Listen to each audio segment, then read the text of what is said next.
Hi everyone and good afternoon. Welcome to the Revitalizing Indigenous Languages web chat. My name is Martin Perschler and I work in the State Department's Cultural Heritage Center where I run the U.S. Ambassador's Fund for Cultural Preservation. I'd like to welcome our guest speakers today from the Smithsonian. Dr. Mary Lynn is a curator of cultural and linguistic revitalization at the Smithsonian Center for Folklife and Cultural Heritage. Dr. Lynn focuses on ways we can help sustain indigenous languages and cultures. Also with us today is Dr. Gwen Isaac, curator of North American ethnology at the National Museum of Natural History in Washington. Dr. Isaac is a lead researcher with the Smithsonian's Recovering Voices Initiative, which works with communities worldwide to sustain and celebrate linguistic and cultural diversity. Thank you both for being here today.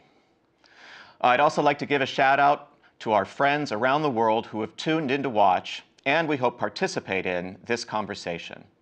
Many thanks to all who have gathered at 7 different viewing parties in Canada and Bolivia.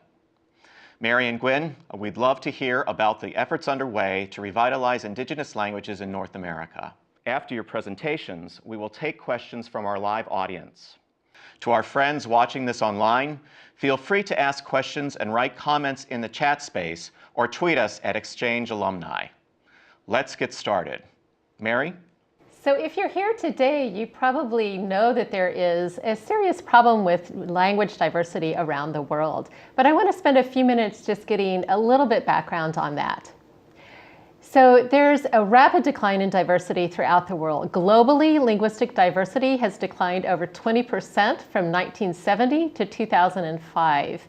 The diversity of the world's indigenous languages have declined even more rapidly at 21%.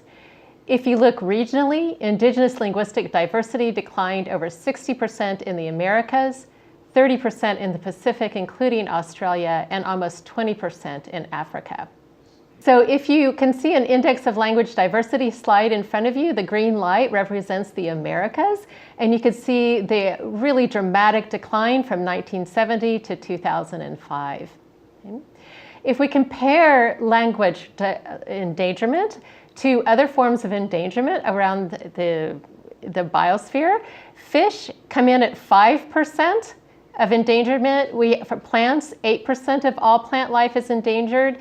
For birds, 11% of all bird life are endangered. Mammals that we hear about the most, especially pandas and big cats, 18% are endangered. But for languages, it comes out way stronger with 40+ percentage of all world's languages are endangered today. When is a language endangered? Well, we say a language is endangered when its speakers cease to use it, or they use it in fewer and fewer domains or contexts. They use it in fewer registers or speaking styles. So maybe some of the more fancy flourish of languages or really good storytelling styles will slowly start to diminish. The most important point is when we stop passing it on to our children into the next generation. It's at that point that we can truly say a language is endangered. There's different levels of endangerment as well. Every minority language around the world is actually threatened, but UNESCO has this kind of levels of endangerment where vulnerable languages are where most of the children speak the language, but it is still restricted to certain domains, especially maybe just at home or maybe just in school.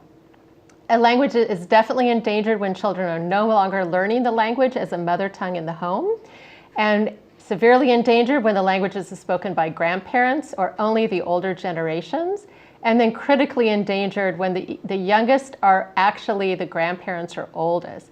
So really only the very elderly speak the language. UNESCO uses the word extinct when there are no fluent first language speakers left of the language. In North America, we tend to not use that term. We call a language silent at this point.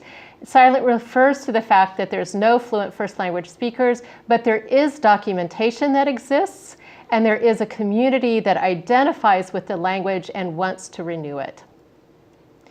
If we look globally again around the world, out of about 6,500 languages, over 3,000 of them are endangered. So you can see again that it's pretty critical. The slide that you're looking at now is the UNESCO Language Vitality Assessment. The point here is that no one single factor determines whether a language is endangered, but UNESCO has identified 9 factors that should be considered together, and these are pretty much agreed upon everywhere. There's more than this, but usually when we think of language and vitality, we think of the number of speakers, but it's way more complicated than that. Really, intergenerational transmission, again, passing it on to your children. The community members' attitudes towards their language is really important. The shifts in domains, again, if you have fewer and fewer contexts or spaces that you can use it in. If there's governmental support, institutional support, if there's documentation, and how people respond to new domains and new media, especially things like cell phones. Availability of language and structural material, and then you get to the number of speakers and the proportion of speakers to the population. Next slide. So one last slide just to show you that the number of endangered languages by country, this includes outside of North and South America, and you can see Africa, Asia as well. But you can see North America is pretty endangered. Okay, next slide. So that's the more sad news, but there's a lot of things that are really working, and people have been working on language revitalization for many years now. Next slide. So the vitality of the language really affects what kind of approach a community can take towards language revitalization. And we have some specific terms that you may hear out there. So when a language still has some children acquiring it or using it in the home, we generally refer to language maintenance. Okay? And this is ways to support the language. Have them go back a slide, sorry. Okay, you need to go back a slide? Sorry. Keep going. Okay. So language maintenance approaches really support a language that is vulnerable, especially putting it in the schools, getting policy, that kind of thing. Language revitalization is a term that's usually used to refer to when a language is endangered. And there's a lot of new strategies and approaches that especially Native North America has developed to try to reverse language shift. And we'll talk a little bit more about those in a minute. When a language is silent, that's when we talk about language renewal or language revival. And that generally has to rely on documentation. And at that point, we need to look at museums and archives and collections. Okay. Next slide. So what have we learned overall, all of the approaches to maintenance, revitalization, and renewal? We've learned that language really should come early in life. We've learned that schools and preschools are key, but often not the first step in language revitalization. It just takes too many resources for many communities. We've learned that each group has gone through different phases in the process, and they need to reevaluate and replan as they go. We've also learned that immersion is important.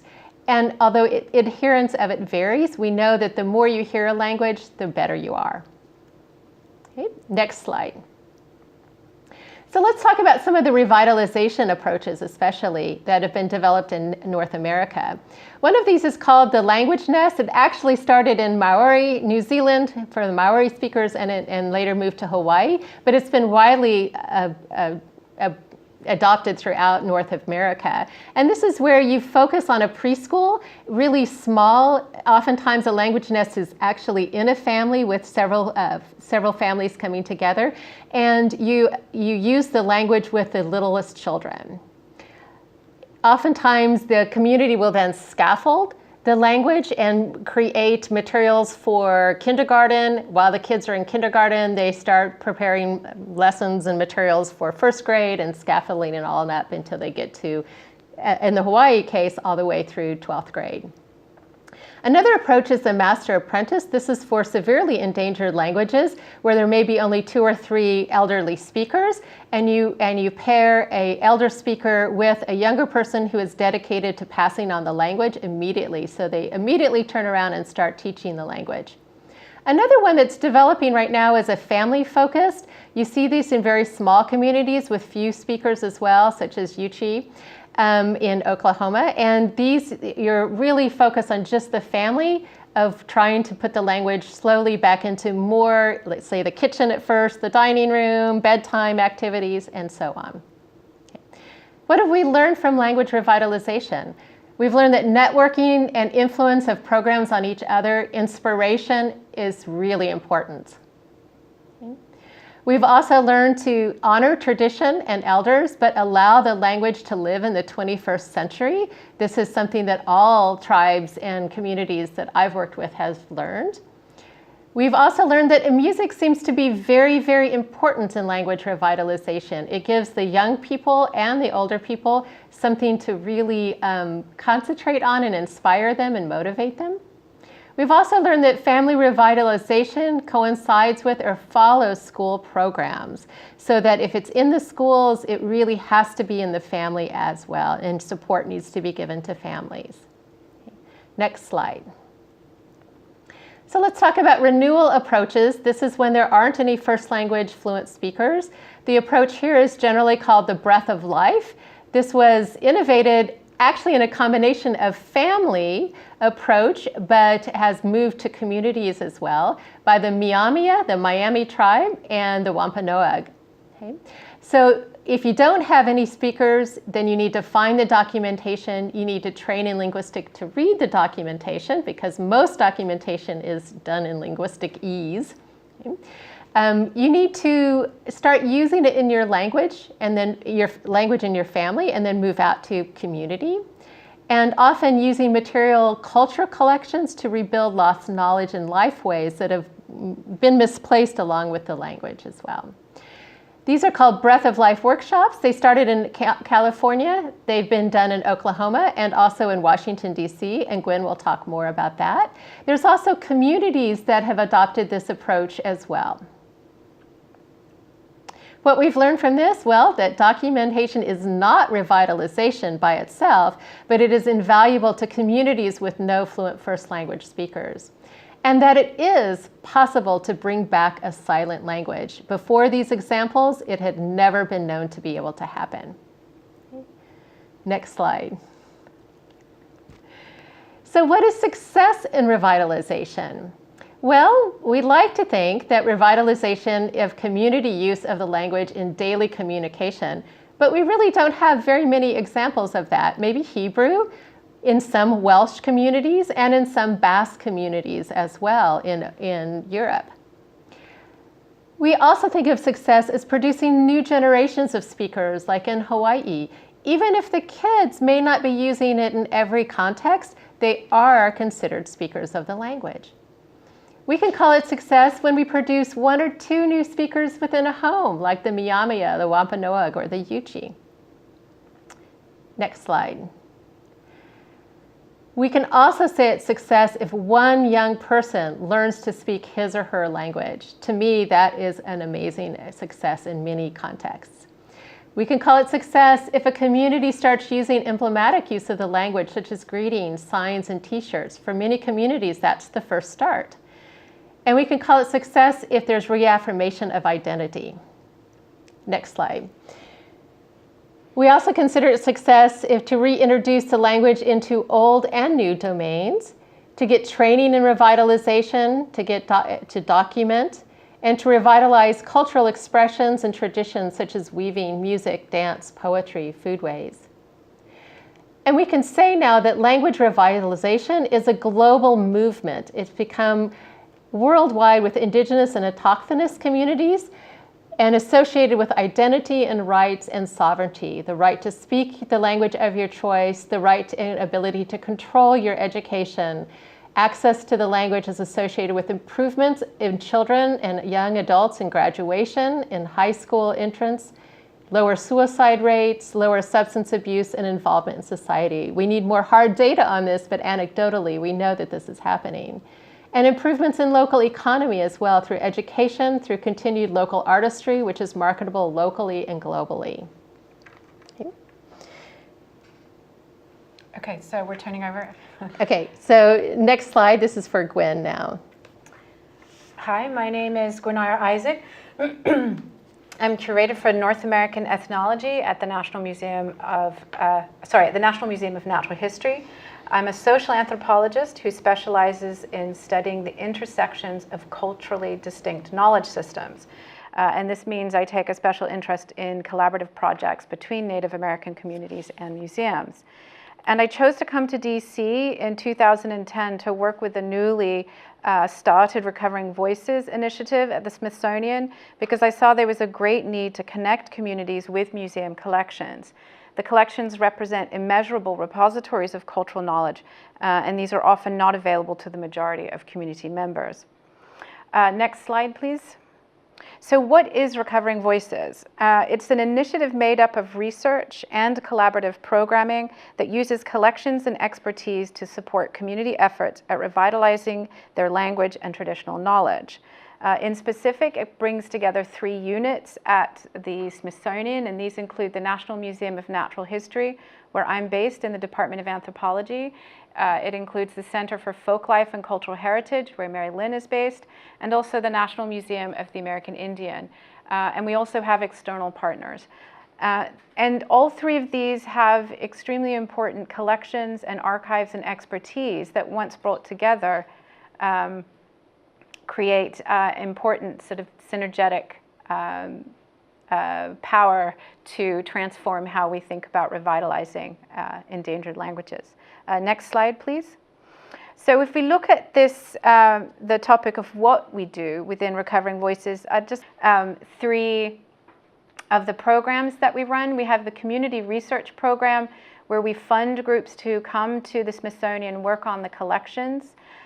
We also have the Breath of Life program that takes place every other year at the National Anthropological Archives. And this pairs community members and scholars with linguists and archivists to work on primary documents that help as part of the revitalization process. And we also have the Mother Tongue Film Festival that's a public program that helps educate the general public about language endangerment and revitalization. Next slide, please.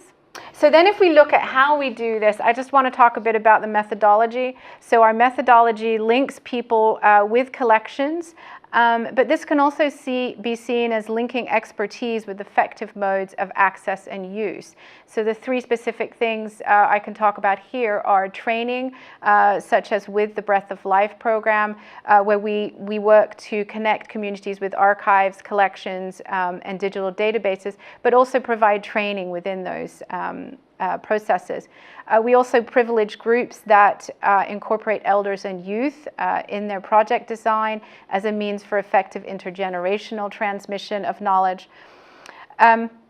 And we also are working on building long-term relationships, and this approach is designed to include follow-up surveys with communities after projects that they've conducted with us, as well as longitudinal studies so that we can learn lessons about how to build stronger partnerships between communities and museums.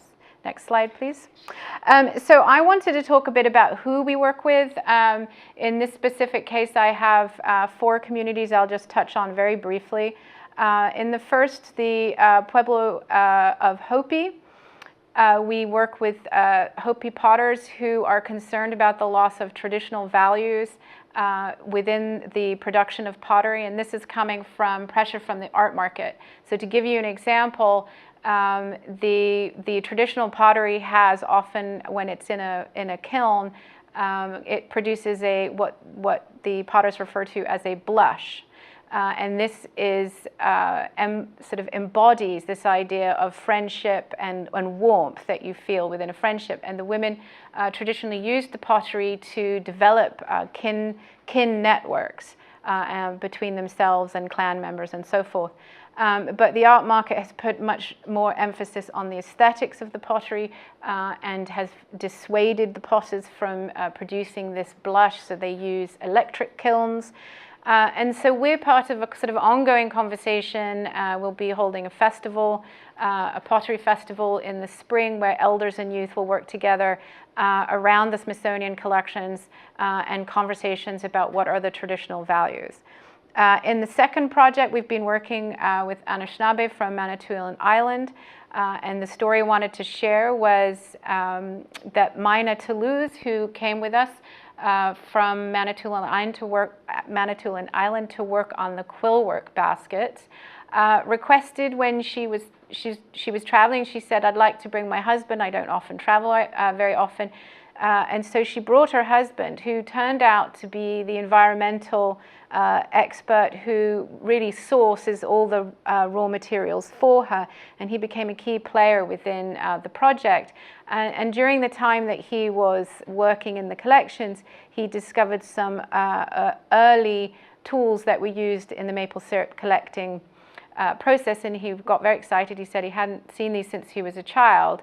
And he now produces videos with his colleague, Al Corbier, for the children about the the traditional techniques for maple syrup collecting. And this came out of, in many ways, a kind of happenstance discovery within the collections. We also work with the Wanapum from Washington State, and they are in the process of bringing back the traditional fishing methods, and there are specific tools that they are working to recreate, such as the ring net fishing weight that goes on the net.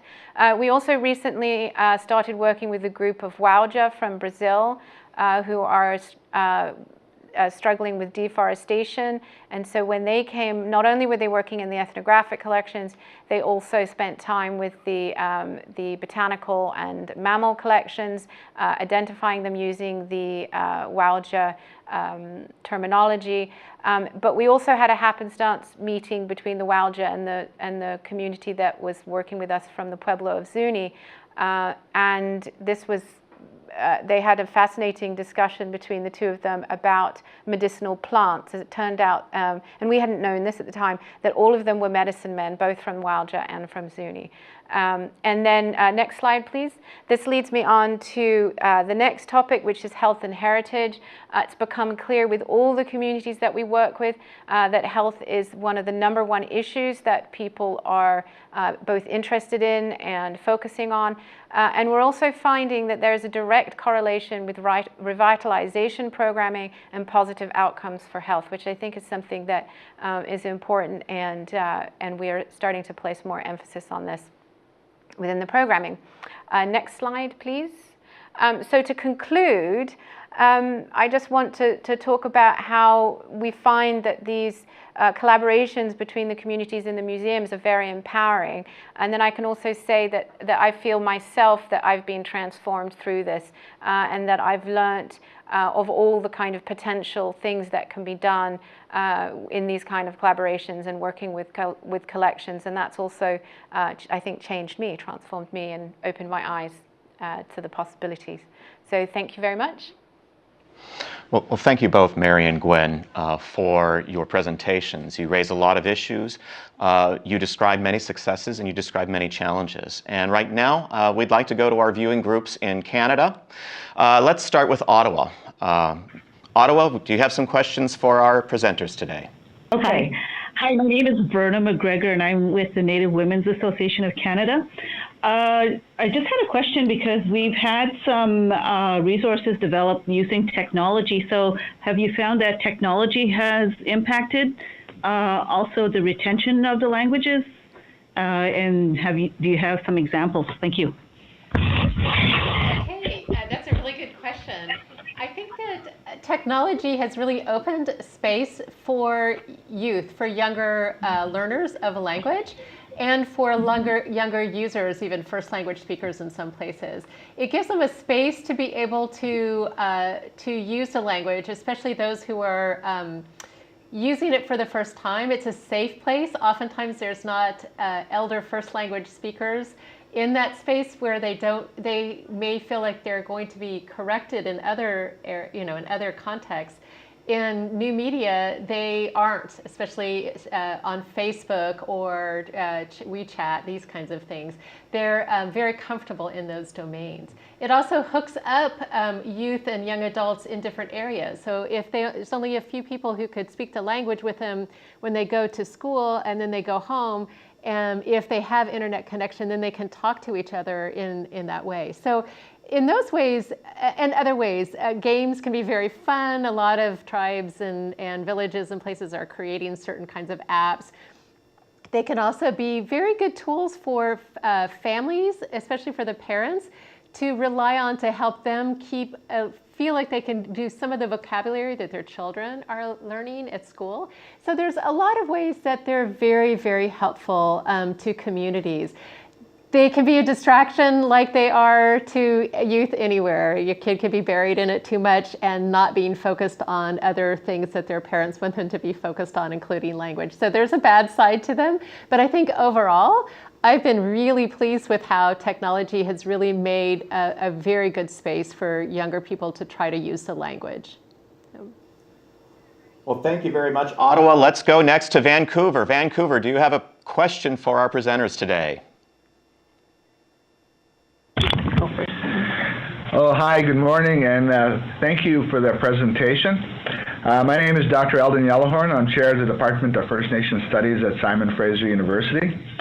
The language that I grew up speaking Blackfoot, which is one of the endangered languages, and about 40 years ago, 45 years ago, we invested a lot in creating a written version of Blackfoot.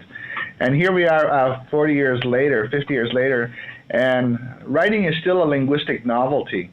There's no such thing as mass literacy. And so I'm just wondering, is there still a vital role for writing or committing spoken languages to a written format? I think it depends on the community. There is, I mean, the basic form of language is spoken, right? We grow up, we speaking the language. We don't learn to write it. If we learn to write a language, we don't learn to do it until later on. So it is the primary mode of communication. And there are very successful language revitalization programs that never rely on literacy at all. And others do. And part of when you develop a writing system and start to develop even step by step, some literature, some teaching materials, these kinds of materials that rely on the written form, it's a way of standardizing the language. And standardization is very difficult. It's not impossible, but it's a very long-term goal. And a lot of times communities feel like it should happen really fast because you need that tool. If you decide that you need writing as a tool, you want that tool. And you feel like, if we have a writing system, we have that tool. But if you think of even English, it took hundreds and hundreds of years to standardize English. And even today, it's not necessarily standard everywhere, right? Even in the writing system. So it's a long-term process. And just because it didn't take hold right away, if your community still wants to have written forms of the language, in some contexts, then I say to keep going with it. It always takes a lot of communication, a lot of I want to say struggle, but I hate to be negative, but it is kind of a struggle. But it's part of a really long process. Did that help? Thank you for your response. I have a question. I'm really interested in the work that you're doing with health and well-being because of the health situation in our communities. I'd like to know more about what you've learned and what you are doing with developing the indigenous knowledge of health and well-being through language. Okay, so we started in 2012. We were funded to do a workshop at the Smithsonian, and we had people coming from communities from all over, from Alaska, from across the U.S. And the conversation was really just started to try and identify what was this relationship between culture and health, and it very quickly moved into what you're talking about, which was recognizing the really important role that traditional knowledge plays in both defining and maintaining well-being within communities, and that often the healthcare providers and the structure is not necessarily enabling or empowering the traditional knowledge. So the first workshop was really a kind of an identification process. We've been holding workshops pretty much every year. The next one was held at Western Carolina University and was hosted by the Cherokee, the Eastern Band of Cherokee. And they have a number of programs where, you know, they're working on some of these issues, and they have youth programs. And the examples that certainly that I came away with, Akwesasne Mohawk have a sort of a youth cohort rites of passage program that they've had such success with that it's kind of a growing program. And again, the idea is that there's a relationship that develops between elders and the youth, and that there's sort of positive well-being training that goes into the rites of passage. I'm also very interested in the work, and Stacy Rasmussen, who works in Alaska, has been part of the group. And she does heritage programming as part of suicide prevention, and that's been very successful. And then the most recent case I could give you is Darrell Baldwin, who's just recently written about work that he's looking at statistics for language revitalization and positive outcomes with health. So the group, we have lots of really great examples, and we know that there really is a strong correlation. We bring federal programs to the workshops, so we have people from NIH in various divisions, the Indian Health Services, and so forth. And 80% of the participants in the group are young Native scholars who are training both in their communities and in public health, which is important. But what we are finding is certainly that NIH, or you know, the National Institutes of Health, and the people who fund things want statistical evidence. And so a lot of what these programs are going to have to, I shouldn't say have to, but a lot of what the work is in the future is to sort of find a middle ground where the community work is supported, but that there is also some research that shows what the correlation is, so that funding can be changed to much more preventative care as opposed to, you know, sort of crisis care, which is, you know, often one of the problems. But I'm very happy to take, to my email hopefully is available, and please contact me, and, you know, I'd love to talk more about this, you know, because it's a growing group of people, so. Well, thank you, and thank you, Vancouver. Next, we'd like to turn to our group in Montreal. Montreal, do you have a question for our presenters? We do. Yes, I do. I have a couple of questions. My name is Pascal Anoual, very French, very Creole from Haiti, but I'll speak to you in English. So I first want to honor, actually, we're on Ganyanagaha, in English known as Mohawk Land, and I work for the Urban Aboriginal Health Center, which is in the making. My question is perhaps to Dr. Isaac as a social anthropologist, and I am very grateful for the presentation and for the availability of your emails. Basically, I know you did some work also with the Odanak Museum, the Abenaki Museum in Odanak.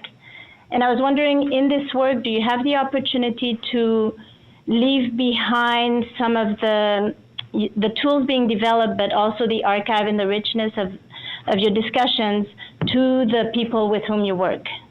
That would be one question, like, for example, with Nicolo Bomsawin and when you came to Canada.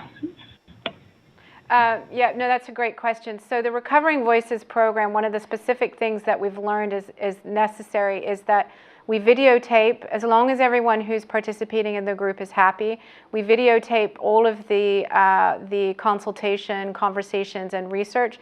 So often groups will come for a week, or depending on the kind of project, sometimes up to a month. So we videotape absolutely everything. We certainly make sure that all of the sort of accession information is also available about the collections that can also go home. This all gets put on external hard drives or CDs, depending on the kind of technology the community would like, and then that goes back with the group. We've found that often some of the groups, people are coming from different villages so that everyone has their own material when they go home. That's become a crucial point. But the idea is that they can then use that material for public programming, for educational programming, or just as a sort of a research tool if they want to go back in and look at something. And so we're also training in what that means, you know, in terms of us also using the, you know, archiving the digital and making sure that it's retrievable. So we produce logs and so forth, so that if someone from the community came back to the museum and says, I want to look at something that a relative or, you know, a grandparent looked at 50 years ago, we would be able to retrieve that and the conversation continues. So it's also asking the museum to, in a way, to rethink how we create new knowledge and where does that go. But it's a good question. I'm glad you asked. Can I add to it? Another way that people take this home with them as well is in the Breath of Life program. So when they come to specifically work with language materials, but they also look at other heritage materials as well, they usually leave with the digitized copies of all the manuscripts that in the language that they've been working in as well. So it's another thing that they get to take with them. Thank you, Montreal. We'd next like to go to our group in Quebec City. Quebec City, do you have a question for our presenters today? Not anymore. Hi, Montreal has one more. Are we okay with that? Montreal has one more question. Sure thing. Thank you.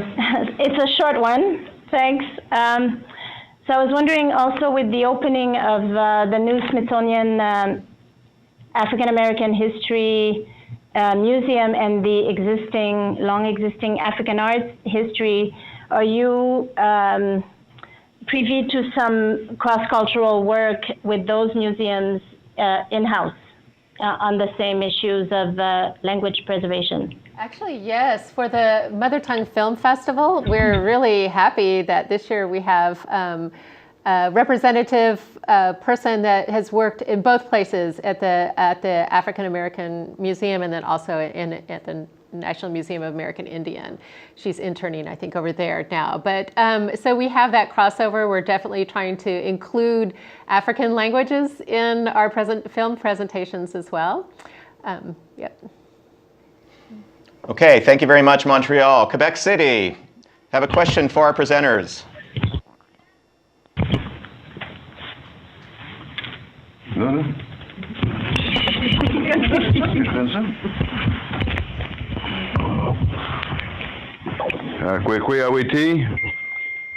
Good afternoon, everyone. I'd like to welcome the Consulate of the United States on the territory of the Huron-Wendat Nation, the Neo-Oncio. And I want to commend you for what you've been doing, the beautiful presentation, and it's very entertaining. Now, I wanted to know a little bit more because of, you know, we really link the territory, the traditional territory, to the language, you know, and we've seen that throughout the world, it seems that it's in the Americas, mainly in Canada and North America, where the language is mostly badly hurt in terms of seeing the percentage of our people losing this capacity to speak its own language. So I didn't hear almost anything about, you know, the territoriality and the language also, you know, because for us, the more you lose your territory, your access to the territory, your capacity to be engaged within your territory, the more you lose your language, because 80% of the language, Aboriginal languages, are linked directly to the land, to the territory. So could you explain a little bit why you forgave or why you did not address the issue of the territory? Because in Canada, you know, this is what hurts the most First Nations all over, you know, through federal policies of comprehensive claims process, where we have to fight between ourselves in order to claim and to claim and to claim lands that might belong to others also. Thank you. Do you want me? Yeah. I think that it was a matter of time, and we apologize for leaving out such a large section in that way. But you're absolutely right. It's one of the most critical issues is, and I can address a little bit about how people try to restore in language revitalization this link if it has been lost. So there's what's called place-based curriculum, and it's basically creating a curriculum for all ages, but in this case, it's usually applied to younger children, through high school, where the whole curriculum goes around the seasonal cycles and what people traditionally do in those cycles. So all of your math, your science, your everything is done through traditional activities that involve the land and the seasons. And it's the most effective type of school curriculum that is out there. It works, of course, right? Because it gets people out doing what they want to be doing and what they were doing, and it reconnects them to the land. Now, I know in Canada and the places that you're talking about, it is really a struggle to not lose that. And I think that it's one of those things that when you link language and the environment and religion and lifeways together, there's a really strong claim. And you can see that as one of the things that's happening in North Dakota in the United States right now, is that in linking the land to religion as well is the only way that policy may be able to intervene in those cases. So I think it's a really strong connection. We know that when people get forcibly removed from their land, they lose a lot of the language very rapidly. And it's one of the tragedies that language revitalization is trying to restore. But, yep. Okay, thank you, Quebec City. I'd like to take a moment now to take a question that we received online, and this is a question from Côte d'Ivoire. And the question is, do you think it will be an easy task to give life to endangered indigenous languages, since colonizers have often made some people unproud of their languages? It's the hardest part of it. Orthographies are very hard, as you guys have found out. Starting schools are very hard. Everything is really hard, but the hardest is really changing the attitudes of the people because of colonialization and actually language ideologies of the Western world, even if it's not pushed upon. It's there every day that monolingualism is a normal state, that you can only learn one language, that your language isn't as good as this language. These types of issues are really hard to backtrack from. One of the things, again, talking about technologies with languages, is that even though there's a big gap on the internet with languages, again, the dominant languages are out there more and more people, youth especially, are really able to create their own apps. They're able to do things with the language, and it adds to the prestige of the language. So the more that the language can be used in newer domains as well, the more that prestige goes up. So there's ways, but it is a really, it's one of the most difficult parts of the whole puzzle is the attitude. Okay. Well, thank you, Côte d'Ivoire, for that question. We'd like to go back to our viewing groups in Canada. Ottawa, do you have another question for Mary and Gwen?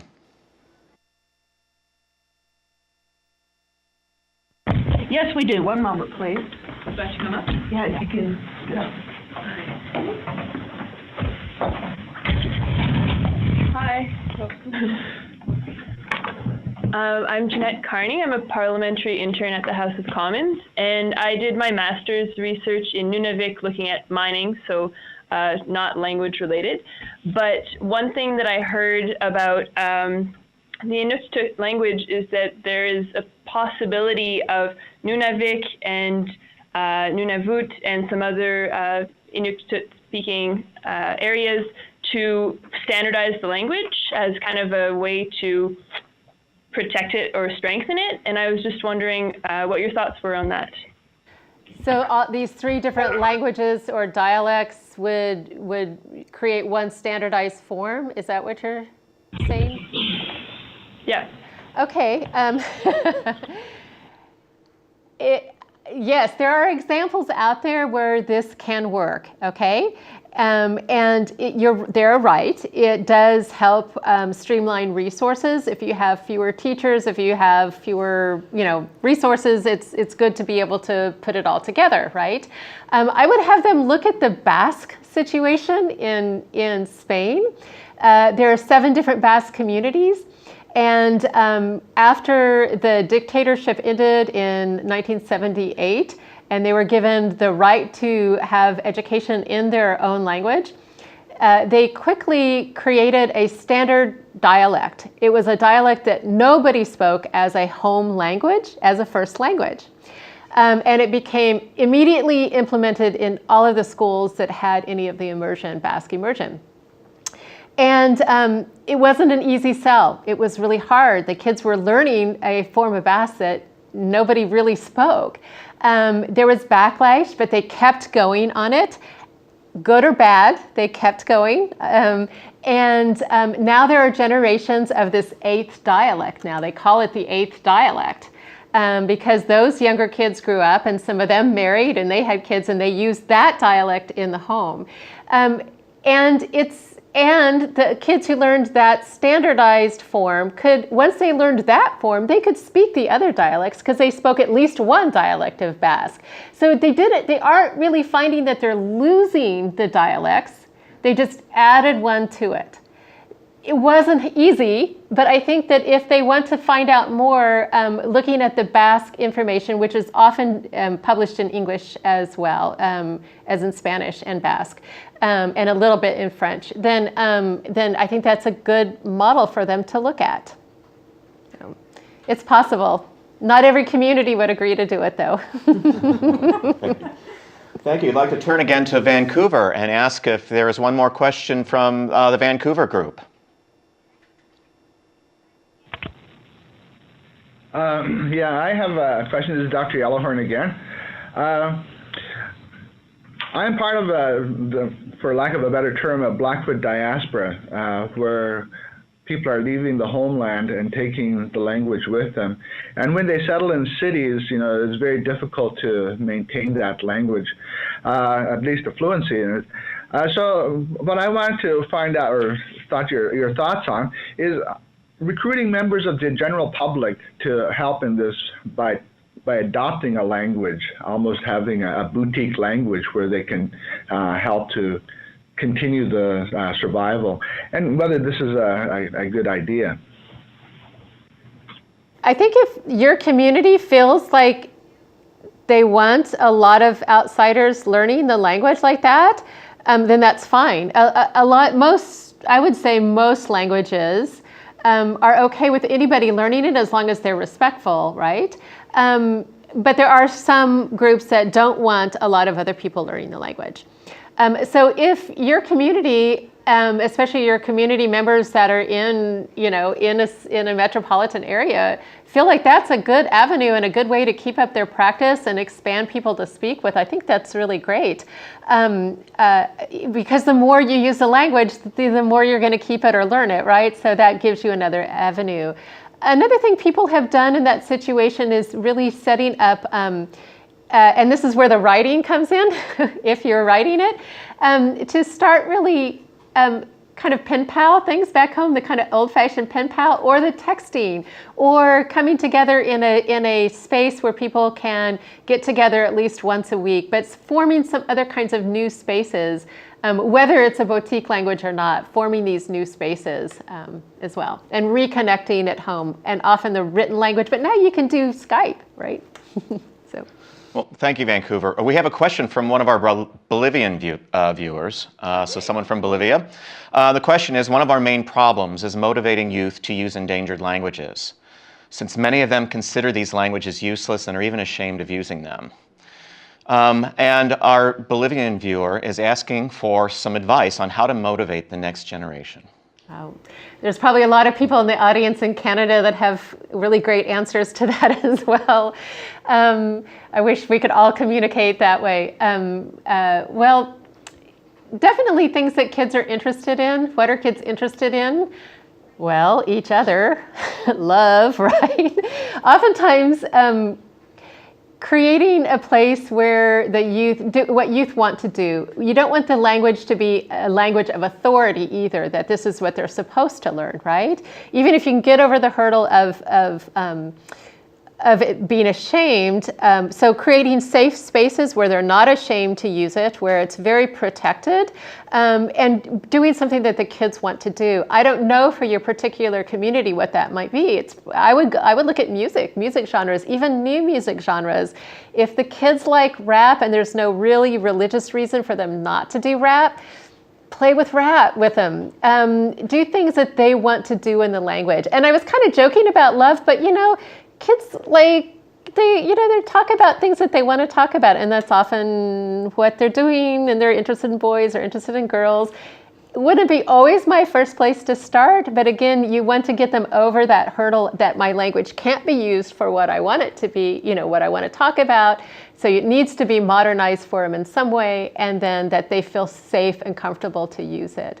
Oftentimes a mentor program is also really good to mentor them with older people, because kids may not respond as well with the direct authority of a parent or aunt or uncle, but maybe their grandparents or great-grandparents or something like that. So having some kind of connection, that safe space that way as well. These are all things that I can think of that people have tried and seem to work across different cultures.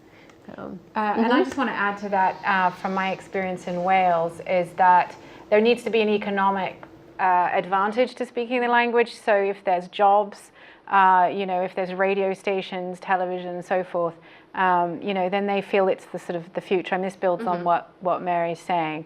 But certainly economic advantages to speaking the language. So one of the things we did in Oklahoma was we started a youth language fair. Because and kids who were learning their languages, and there's about 40 different tribes in Oklahoma, so and about 40 different languages, so they could come together, see that other kids were learning the language, and do some kind of presentation in the language. It was terrifying at first. The first year, kids were really scared, but they began looking forward to it every year, and they won prizes for doing it. It wasn't highly competitive, although some groups were more competitive than others, but it showed them that they could do something and receive positive feedback for it. Oftentimes that led to them getting interested in an older art form, and they became more and more involved in it and connected the language to it. And some of them are doing really well, not necessarily in language per se, but in traditional arts forms that they are able to make a living, or at least a partial living on as well. So that's another thing. You're right. The economics is important. So. Well, thanks for that question. We'd like to go back to Montreal and find out if you all in Montreal have another question for the presenters here. Of course. Thanks again. And I think I'll try to stay in line with the second round of questions. I was wondering if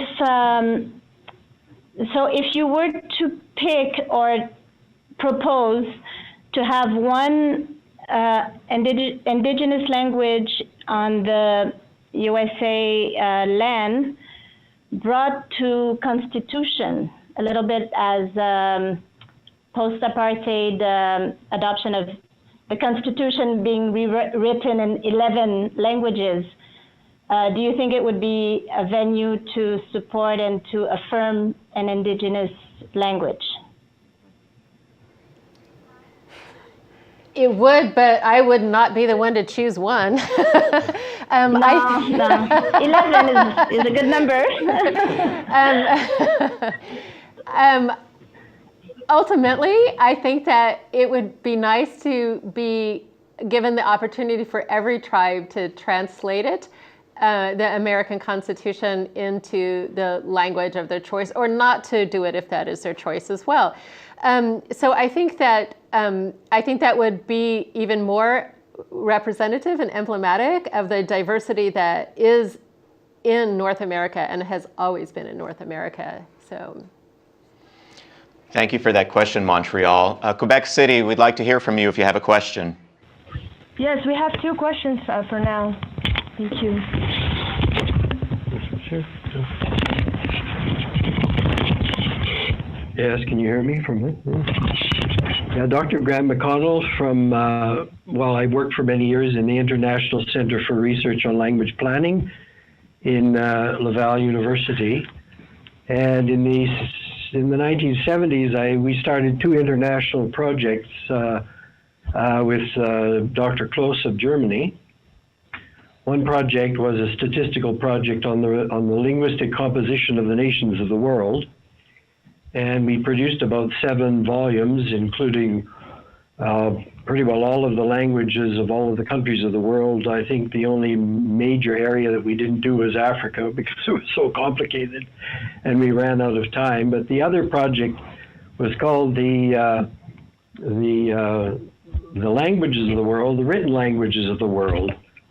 And it was a sociolinguistic project based on a detailed sociolinguistic description of the use of each language. I think about 10 domains were covered with many functions. I noticed you used the word in your expose of vitalization and revitalization, but we did a major project in India with the Registrar General's Office, which is the census division in the Indian government, and they have a language census in India. And so we covered about 100 languages, some of the major languages, major state languages, constitutional languages, and down to the tribal languages, giving a very detailed sociolinguistic description of their use. And we eventually worked out a quantification of the vitality of each of these languages. I noticed you used the word vitalization or revitalization, which was pretty well a description of what you meant by that, which is fine. But we went a step further and actually did a quantification of the vitality of each of these languages. And then subsequent to that, we did a similar type project using the same sociolinguistic structure in China and in the Russian Federation. So I was wondering if you think this would be of any use in further research in languages, minority languages in your case, that could be carried out using a vitality measure that, you know, could monitor the situation over time. Would you think this would be of any use? I think it is. Yes, it's a good question.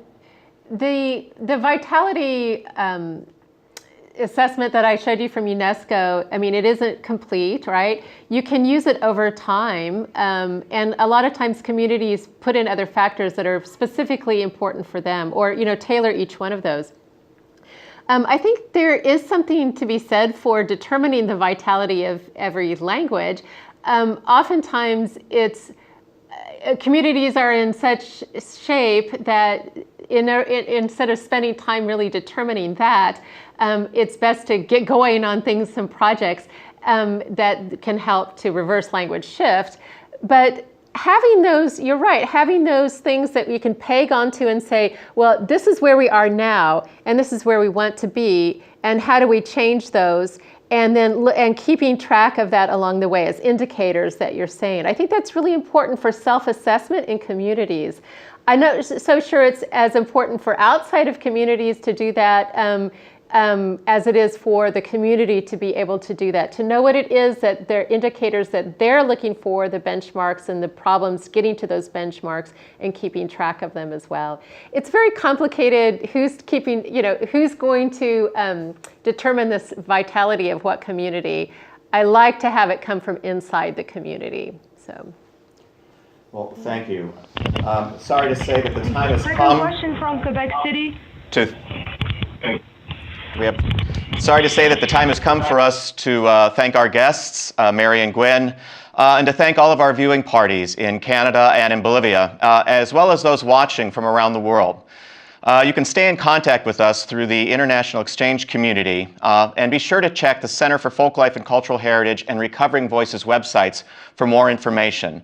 Again, thank you for joining us today, and hope that this was a worthwhile exchange.